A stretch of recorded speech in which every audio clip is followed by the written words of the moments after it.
Hi friends, எல்லோரும் எப்படி இருக்கீங்க? Welcome to Sandhya Prakash life style Tamil. இன்றைக்கி நம்ம சேனலில் மீன் குழம்பு எப்படி செய்கிறதுன்னு பார்க்க போகிறோம். அதாவது என்னோடய ஸ்டைலில் சிம்பிளாக எப்படி மீன் குழம்பு செய்கிறதுன்னு பார்க்க போகிறோம். நம்ம சேனல் ஃபஸ்ட் டைம் பார்க்குறவங்க சப்ஸ்கிரைப் பண்ணி பக்கத்தில் இருக்க பெல் ஐக்கான் கிளிக் பண்ணி வச்சுருக்கோங்க. அப்போ தான் நான் போடக்கூடிய வீடியோஸ் எல்லாம் உங்களுக்கு நோட்டிஃபிகேஷனாக வரும்.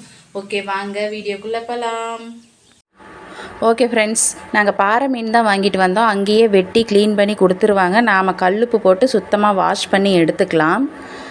அதுக்கப்புறமா தலைப்பகுதி, இந்த வால் பகுதி மாதிரி இருக்கிறதெல்லாம் குழம்புக்கு எடுத்து வச்சுட்டு மீதியெல்லாம் ஃப்ரை பண்ணுறதுக்கு வச்சாச்சு.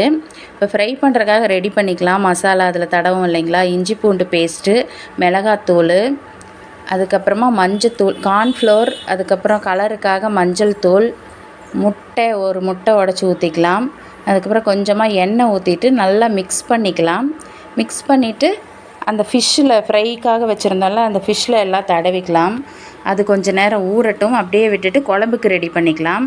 சின்ன வெங்காயம், பூண்டு, தேங்காய், கொத்தமல்லி, சீரகம், மிளகு, அதான் தனியாக சொல்லுவீங்கள்ல, அதுதான் கொத்தமல்லி, சீரகம், மிளகு, கருவேப்பிலை, கொத்தமல்லி தழை, தக்காளி 2 இதெல்லாம் அரைச்சி வச்சுக்கலாம். அதுக்கப்புறமா எண்ணெய் ஊற்றிட்டு கடுகு போட்டுட்டு தாளித்து விட்டுக்கலாம். கருவேப்பிலை போட்டு அரைச்சி வச்சோம் இல்லைங்களா, அந்த விழுது அதெல்லாம் ஊற்றிட்டு புளி ஆல்ரெடி ஊற வச்சுருக்கேன், கொஞ்சமாக தான் ஊற வச்சுருக்கேன், அது கரைச்சி ஊற்றிக்கலாம். நல்லா குழம்பு கொதிக்கிட்டும். இந்த பக்கம் ஃப்ரை பண்ணுறதுக்காக ரெடி பண்ணிக்கலாம்.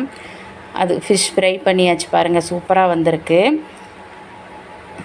எல்லா ஃபிஷ்ஷுமே ஃப்ரை பண்ணி எடுத்துக்கலாம். அந்த பக்கம் குழம்பு பச்சை வாசம் போகிற வரைக்கும் நல்லா கொதிக்கிட்டும். அதுக்கப்புறமா தான் மீன் உள்ளே போட போகிறோம்.